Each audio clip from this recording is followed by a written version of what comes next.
Okay, so I am really very happy to give the introduction to the whole conference. This isn't the first talk. Nicole reminded me yesterday that she's the very first talk, so you don't have to pay any attention here. Okay, so this isn't really a prosody talk either, so accept my apologies. But there are a couple of things that I'd like to do this morning in just this small amount of time. And there are two goals, and one then is to give examples of understudied areas in African American English prosody, and sort of, talk about my wish list as someone who does syntax and semantics of African American English. And then at the end, I'm going to highlight some factors that we should consider in eliciting data for prosody research in African American English. So, as has been clear for quite some time, there really hasn't been a lot of work on African American English prosody. And it's really clear to me when people request a paper that I did as a third-year student here, 1990, Intonation and Yes, No Questions and Declaratives in Black English. So over 28 years, I'll give you a sample. This is why I will never ever send this paper out. So I can probably see a little. It starts off by the importance of intonation in Black English has been systematically mentioned. So that's really a sad state of things. We can say the same thing today that I said 28 years ago. But it seems to be the case, as I've heard, over the past couple of days, that people are doing more and more and more research in this area. And so that paper can, rest in peace at some point. Okay. So, you could consider prosody in African American English in three categories, three very broad categories. One category is that there's a comparison between prosody in African American English and in mainstream American English. That's quite common. In just any research on African American English, there's a tendency to compare it to what you find in mainstream American English, and not so much comparison, interestingly enough, to what happens in other varieties of English. But that's one area. Another area now, and we see a lot of this work, and Nicole Holliday is doing some very interesting work in this area, ethnic identification and linguistic style. Okay, so, and we understand that ethnic identification, just based on voice, pronunciation, then is really very important. And it has far-reaching consequences, housing, as John Ball has shown, and some other areas. Also, then there's that area of prosodic variation and yes-no questions. Constructions of African American English haven't really been studied from this particular standpoint, but I do have to go back to work, I think, in 1999 at UCLA with Sun Ajan and Christine Foreman. So very interesting little study on yes-no questions in African American English. And in that study, they actually elicited data. Okay, so that's just the broad area. Oh, I didn't mean it that way. I didn't mean it that way. So I'm just talking. I seriously didn't mean it that way. Okay, so, but this is really very interesting, this notion of eliciting data, because it's really problematic. Okay, so now though, and there aren't any references here, but I'll have to, I'll lead you directly again to Nicole Holliday and Jason. Did some very nice work and overviews of prosody research in African American English. Yeah, that's on the OSF repository already, thank you. Oh, very nice. Okay. So before I start, and this is what I generally do, I want to make clear what I mean when I say African American English.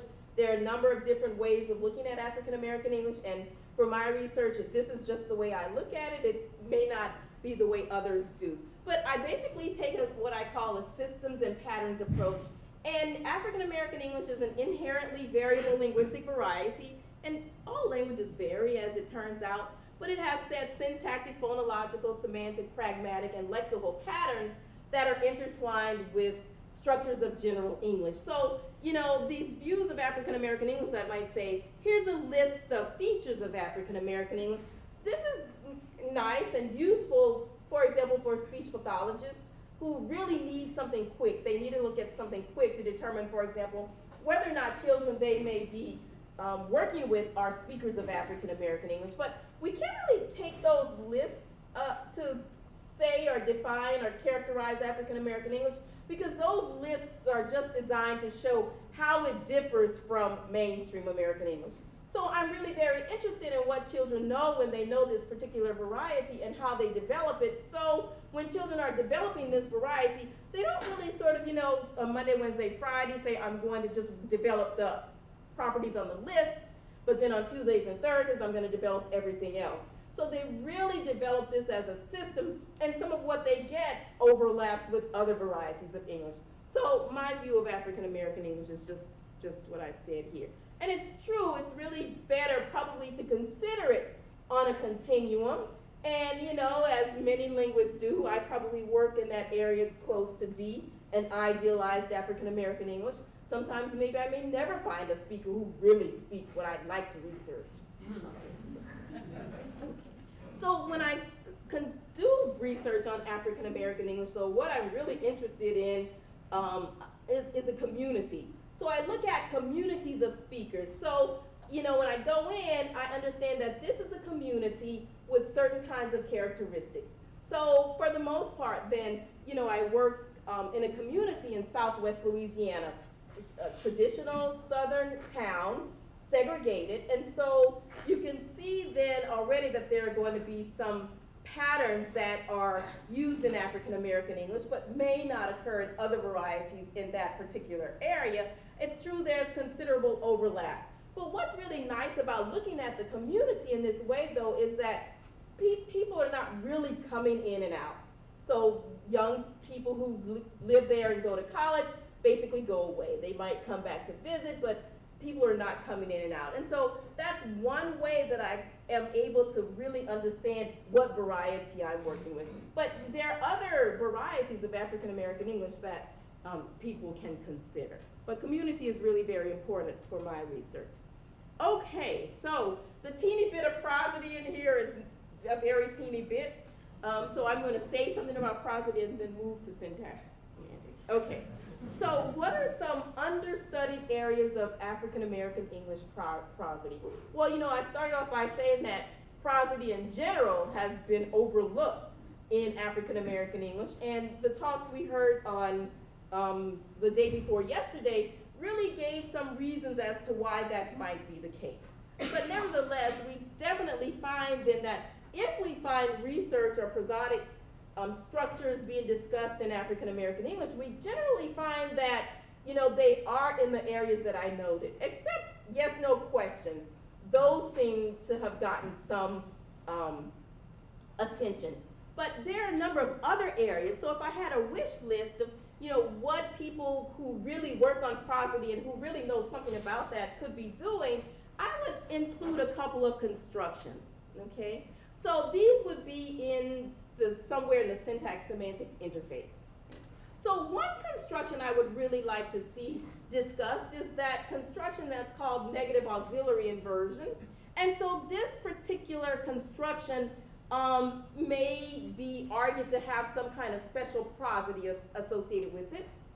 Another structure I would really like to see discussed even in the syntax and semantics literature would be a construction that I'm calling here zero-if construction. And these are conditionals that actually don't have any overt lexical marking. So conditionals without if.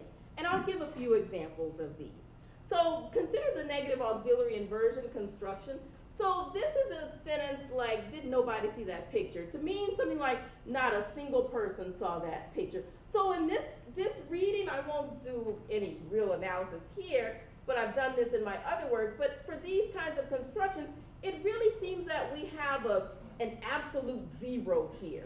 And that speakers are using this inversion strategy to really underscore that particular point, okay? So not a single person saw that picture.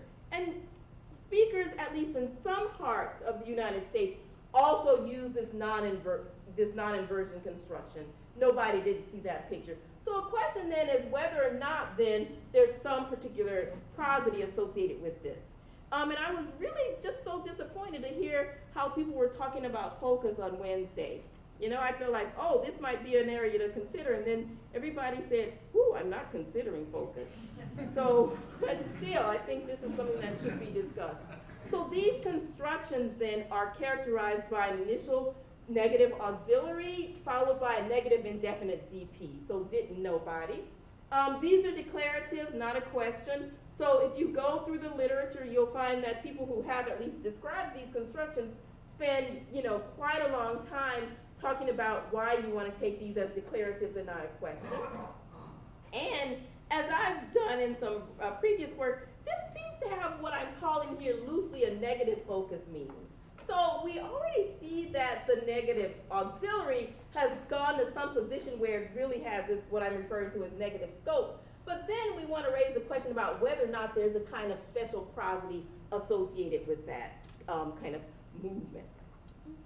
So this whole notion, though, about questions, so if you think back to what I said earlier, you'll note that the yes-no question construction is the one construction in African American English that has been studied, but maybe not so much, but some. But the question inversion is really, really very important.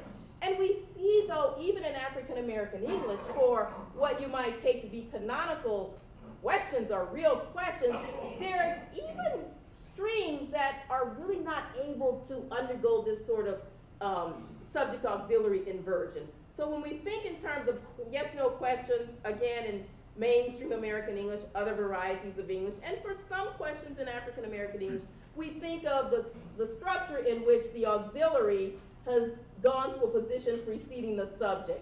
And it looks like the negative inversion. But in African American English, what we see is that there are some particular structures in which it's not really possible to do that. And so some of these structures actually involve what I refer to as aspectual markers and others. So if you look at this sentence, the mailman and passed, you see this marker that's an unstressed done. The sentence means something like, has the mailman delivered the mail? So you might think, well, why not just use the auxiliary have? There may be a place on the continuum where some speakers might say, have the mailman done passed? It sounds really strange. So the inversion prosody for yes-no questions is really very important.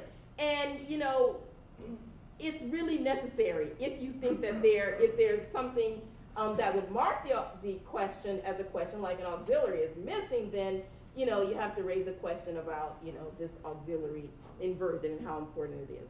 So this is important for a couple of reasons. One is that, as it turns out, people really don't have to make any special effort to explain why did nobody isn't actually a question. Because as it turns out, if we really look at the system of African American English, we'll see that, we don't really need this question inversion anyway, this auxiliary inversion anyway, and it's not the general go-to for forming questions. But nevertheless, given the comparison to mainstream American English, what we actually see is that, the first step is to compare what you see in African American English to mainstream American English. And here, it's just a waste of space. We don't need to, go through any pains to say, oh, please believe me, this isn't a question. It's not necessary.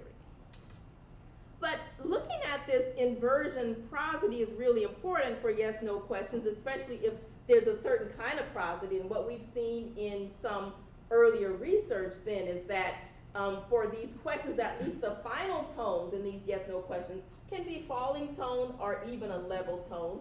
So that's really very important. As it turns out, if there isn't this strategy of sort of moving the auxiliary to the beginning, to the place preceding the subject, then this question inversion will be very important. And the question then is whether or not something like this negative auxiliary inversion in the negative NAI constructions, whether or not this is also really very important. So this is an area for study. Okay? So continuing to sort of explain why we want to look at this inversion and why it's important to consider this question inversion prosody or other types of prosody, we can look at questions that we actually get in this variety. So we see that in this variety, there's a matrix question formation. Speakers can say, do it be like the water we drink? Okay, to mean something like, in general, is it like the water we drink? But that question is just nicely uttered, a true yes-no question without the inversion. It'd be like the water we drink. okay? Or be like the water we drink. But what is important to note is that this inversion can also occur in embedded clauses. So speakers can say, I want to do it be like the water we drink, okay? And we can get this in embedded clauses if there's a complementizer if, so no inversion. So speakers can also say, I wonder if it'd be like the water we drink. But what we actually see is that what speakers can never do is, I wonder it'd be like the water we drink. So some auxiliary is necessary there. But again, what's clear though is that in the matrix case, it's easy to say it'd be like the water we drink and use question intonation. In embedded clauses, this really isn't allowed. So this sort of inversion prosody is really very important to understand too, what prevents this inversion prosody in embedded clauses? Why can't this sentence in 5 be grammatical? Okay, so that's the inversion piece. So on my wish list would be more research on inversion, including now negative auxiliary inversion. But it would also be nice to look at zero if conditionals, okay? So we have seen at least a statement in Elaine Theron's work in 1970, 1972 about these zero if conditionals. So it would be really nice to get more work here. So speaker in number 1 can say something like, now you go where people take advantage of you, don't come calling me. To me, now, if you go where people will take advantage of you, do not be so bold and call me. And in 2, the keys come up missing, don't nobody say nothing. If it turns out that the keys are missing, not a single person says anything. Okay, that's what that means. Or it can have the other meaning. If it turns out that the keys are missing, then not a single person should say anything. Okay? And then 3, your cable bill $100 is $100. So it means if your cable bill is $100, then that's exactly how much it is. So these conditionals can be produced without an overt lexical marker, but they are clearly understood as conditionals. Okay? So these are just ways of characterizing them. And so Theron in 1972 said that a kind of non-final intonation contour is used to mark the dependent clause of some conditional sentences in which the lexical item if is not used. So more research then to sort of figure out what this prosody actually is, and if you actually get the same prosody when the lexical marker is there, would be quite nice. As it turns out, we may be on our path to really getting more work on African American English. So interest in African American English is high, and there are a growing number of databases. So the corpora that are available were discussed on Wednesday nicely, but it seems that people who are interested now will have a place to go to look for some of these interesting constructions. Maybe zero if conditionals, negative auxiliary inversion, and the like. Okay, but what I think I don't want to say I'm finding because I'm not really looking for this kind of thing, but what I think an inkling that I have is that in some instances when we go to corpora, we don't find everything we'd like to find.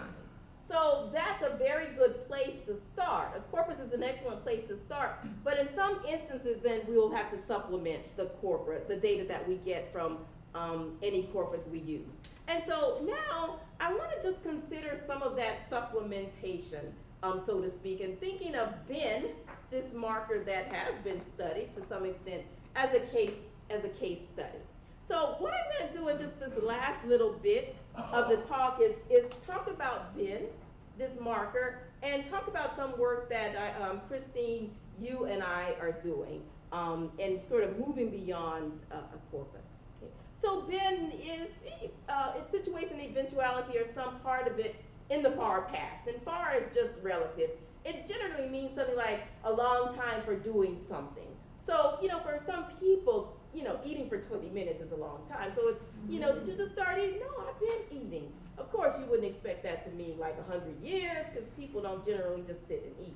But so it means, a long period. And that's what is captured at the bottom of the screen here. It's a long period. And speakers generally know what it means to be a long period. But, people generally understand that this marker is stressed. But stress, there's a lot of stuff packed into this notion of stress. And so to kind of figure out what exactly is it? What do speakers hear? When do speakers understand this particular marker as marking a long period? And so what we do understand, though, is that, children get this marker, 4, mid-4s. They're pretty good at this marker. Some of the other aspects of markers, they don't even have by 6. But Ben, they're really clear here. So I will just try to give you a little sample of this.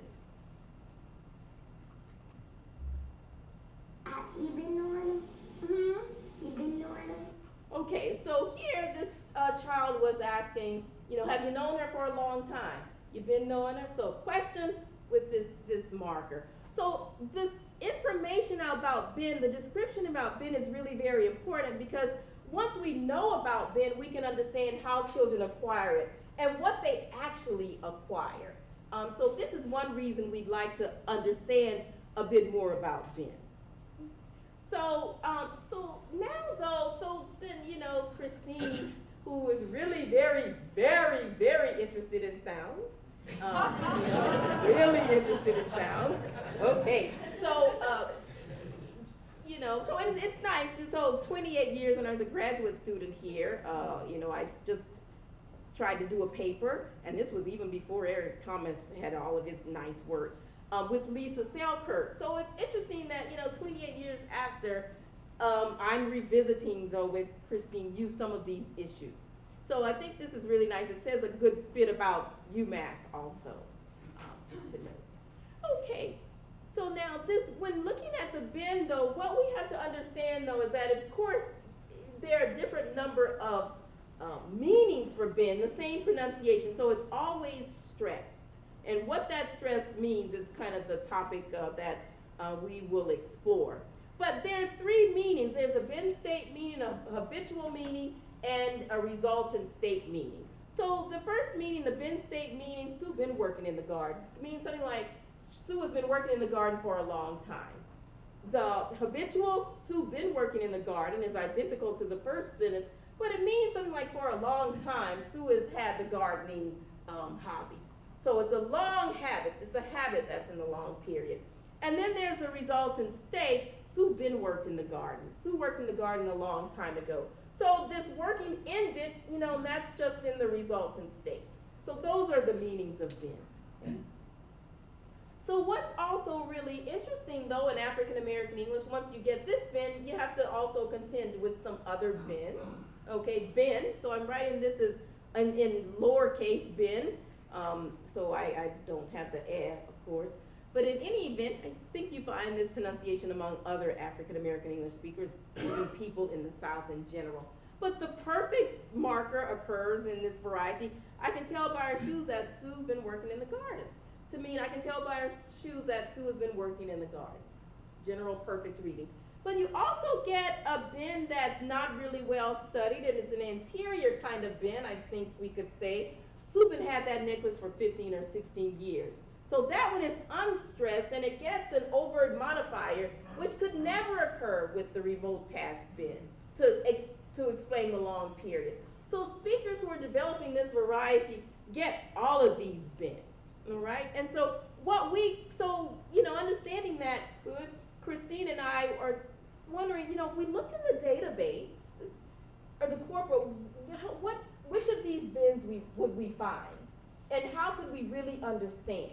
Okay, because, I've taken the liberty of writing this ben in caps. African American English really isn't written. So, I don't know what people would think if I presented it in that way. If we saw this in these corpora, how could we tell, whether or not we were looking at the right construction? So in any event, though, we started the Ben project, and we were going to, at least one of us, did just a teeny bit of pilot research in Southwest Louisiana, just to sort of figure out if we were headed in the right direction, or in a good direction, or in some direction. So I'll give you a little bit of responses from that, and then I'll end. So here, we didn't have a lot of time to develop very nice pictures that could accompany the pilot work. But what we had in mind then is that, so some years ago I did a BEN study looking at developing African American English speaking children. So I had pictures from that study, so we thought that, what if we tried to take some of those pictures and, spruce them up and try to write scenarios to those pictures and see whether or not we could get speakers to produce the BEN for us so we could study the BEN. So Christine cares about sound a lot. So she cares, and as you should, about, if you have the right syllables, if you have the right kinds of sounds. So then I realized, oh my goodness, we have to kind of not just have great verbs, we have to have verbs that have the right kinds of sounds. So in any event, we didn't approach that then, but I'll say a little bit about that too. But what we actually did was we had some pictures. So we tried to write sentences that, would match the scenario and the pictures to see if when a speaker from this particular community looked at a sentence, she would not just give the sentence as it's written, but really produce the sentence that would be in line with the scenario, okay? So let me see if I can actually, so you'll hear me reading the little scenario, then you'll see that sentence will come up, and then we'll ask the listener to respond to that, okay? So sometimes Faye plays with Mona in the park, and they sit and talk in a tree for the whole afternoon. Today they are chilling in Mona's favorite tree, talking about when they were little, which was when Mona first climbed that tree. Sometimes Faye plays with Mona in the park, and they sit and talk in a tree for the whole. Sorry about that. Okay. So here, hold on. Okay. So then the person saw the sentence, and then I asked the person to give the rendition of the sentence according to the scenario. Mona been climbing her favorite tree. Okay. So that one was pretty good in eliciting a BEN that I understand as being stressed. Okay. Mona been climbing her favorite tree. Okay. All right. So here's another scenario. Then I'll move to just the last part here. This boy got his train as a birthday present when he was only 5. He's 10 now. Although he keeps on getting new toys, he loves his old train set and still keeps it in his room. Okay. This boy got his train as a birthday present when he was only 5. Train set been in the boy's room. Okay. So here, it didn't work well for every single one. That one got a stressed BEN, but you could hear the reading. And we had to get into it because the person sees BEN, and we didn't sort of land here, but it took some time. If a person sees it written just like this, what gives the cue that it's going to be, produced in some different renditions? And so we have, Nico is out to help her mother Lola in the garden. Sorry. Lola just finished up. Okay, so yeah. Okay, good. Okay, so we have there more. So I'll talk about the last part. So we saw that we were getting some good results, so to speak, that something like this could work. So then we took the next step. So when Christine presented the kinds of verbs that would really work, that would be good in these environments that had the sounds that, would be good so that we'd have clean recordings, I panicked. I thought, I don't have these in conversation. But we went with them, so she needed final stress, penultimate stress, then we needed the right prepositions that, started with vowels. So I thought, how is this going to work? Okay. So I gave it to some person from who is a speaker of this particular variety, a speaker who can be at different places on the continuum. So here are some of the sentences we came up with. So Jamal still remembers his first art show. It was such a long time ago, but Grandpa really helped him hang all the paintings and made sure they were straight. And so then the speaker saw this sentence, Willie, and then this person responded and said, to me, awkward use of a line, past tense ED in response to the sentence. I wouldn't say that. So, you know, that's not the thing we want to hear, but, you know. So, but, you know, for this one, Willie has volunteered at the art show every year for 10 years. He's got a great eye for getting the painting straight, so that's always his job. And so the speaker says, yes, a good sentence. He's been aligning the paintings for a very long time and still doing it. Precisely the reading we're after. Here, the person obviously has a problem with the resultant state bin.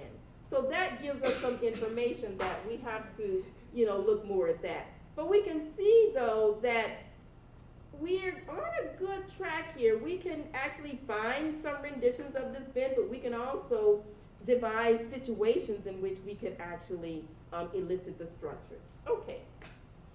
So there are other practical problems too. So the speaker liked a number of the sentences. He said, you know, yes, that's why he's tired. So we can even get them to distinguish the perfect bin from the remote past marking bin. But the speaker did write. He said, I got tired of this exercise after about 3 rounds. Not so. I don't know what else he was going to say there. But he said, these exercises have too much repetition. And then I start second guessing my responses. I'm probably not your best subject. I said, oh, but you are. But I think this can work, all right? So just in summary here, so there are really some understudied areas in BIN, in particular, you know, in the syntax, semantics, and prosody interface. We could do more work. And now that we have access to these databases, it seems that, you know, we might be finding more nice constructions that we want to pursue. And this is really nice preliminary research. But there are other questions that we'd want to ask, especially, you know, and we have to think about a number of practical issues, especially if, you know, people are going into African American English speaking communities and they are not familiar with the variety. You know, we have to remember that we will be collecting data on a different linguistic system. So we can't just pick up the tools that we may have used for other languages, or at least we can't pick up the exact examples that we may have used for some other languages, but some tweaking, I think, will work. And I think we can supplement some of the nice work that we're getting from databases and make some progress on prosody in African American English, and, you know, consider some of these areas in understudied topics. Syntax, semantics, interface.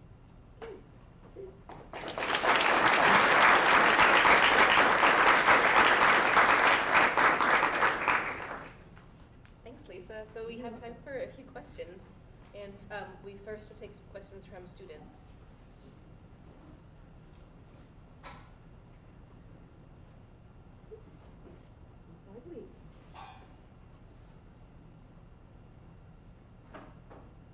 I guess then questions from everyone.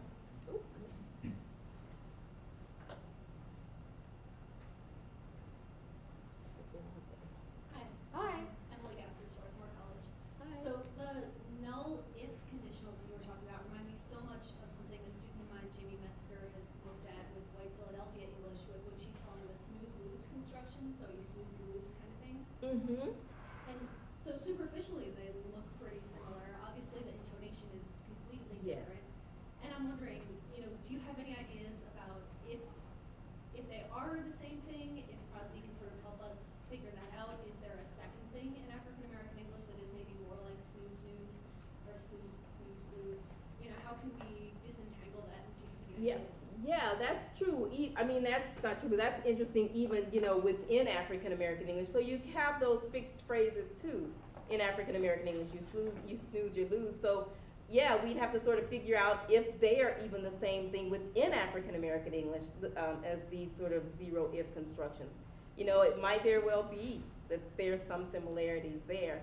And it would be interesting to sort of figure out, you know, again, if we look at these other varieties of English, if other varieties also have these if conditionals that are used more broadly than these sort of frozen ones, then sort of what the differences and similarities are. But yeah, that's a good one. Don't know how to distinguish them, yeah. Byron on Princeton University. This is really great. I have a question about the focus since other people were talking about it. Oh, yes. You said that I got 5 types of bin out of your slides. You got the the stress bin has 3 types of readings, Right. the state, habitual, and result state, and the unstressed bin had 2 sort of separate. So I probably just glommed those together, and I don't know if I want to do that, but there's the bin perfect, for Okay. sure, and then there are different readings of the perfect, and then there's that other bin. So they should probably be separate, but they're not stressed. Okay. Yes. So I don't know where to start. So I guess my first question is there a relationship between the stress bin and unstressed bin that's straightforwardly accountable through some kind of focus semantics being introduced? If there's a relationship between Unstressed bin and its uses and Yes. its meanings, and focus bin and its uses and meanings via some sort of focus semantics. Is there focus semantics in the middle, or is it an accident that you get focus prosody on this thing that has different meanings? Right, yeah, so that's an interesting thing. I think, so I guess all I could do here is sort of go back to maybe earlier versions of African American English and basically suggest, just because of the work on Creoles, that this is something that actually has this particular focus marking on it, or stress marking, or whatever you'd like to call it. Because I think we find some similarities in like Creoles. So it might very well be that it has this particular marking on it, yeah. Now, why the relationship to bin, one has to explain that, yeah. Yeah, so it sounds like you're not sure if there is a sort of derivational relationship between the one and the other, is that right? Yeah, I probably wouldn't say so. I would probably say there is not, if we look at, just because, so I pointed out bin, but there's a class of aspectual markers. So there's been, there's do, there's done. So I guess, if we ask that question about bin, we have to ask whether or not there's some derivational relationship between the aspectual done and then the done that we get there. So, yeah, so, these things I call grammaticalized markers. And if we look at the distribution of them, we see, for example, so you can get something in African American English like, you done it now. So you get that particular done and then that done. So yeah, so they seem to be different, but surely there must be some relationship. Derivational, I don't know, but some kind of relationship, yeah. So that I just wanted to say one last thing, which is that it seems sort of from a prosodic standpoint, it seems sort of interesting in comparison AAE to sort of mainstream Englishes that you have a marker that has Yeah. focus built into it, or sort of focus marking like as an inherent part, as a lexical Yes. part of the thing. That's sort of an interesting comparison. That is, and you get the same thing with done too, though. It's unstressed. Yeah, so these things, and again, the other aspectual marker B is not sort of naturally stressed, but it too can occur with a certain kind of stress. And once you use that kind of stress, I'm calling it stress, I don't know what it is, you get a kind of different reading. So yeah. We have to move on, but quick questions you didn't have time to get answered into the ether pack.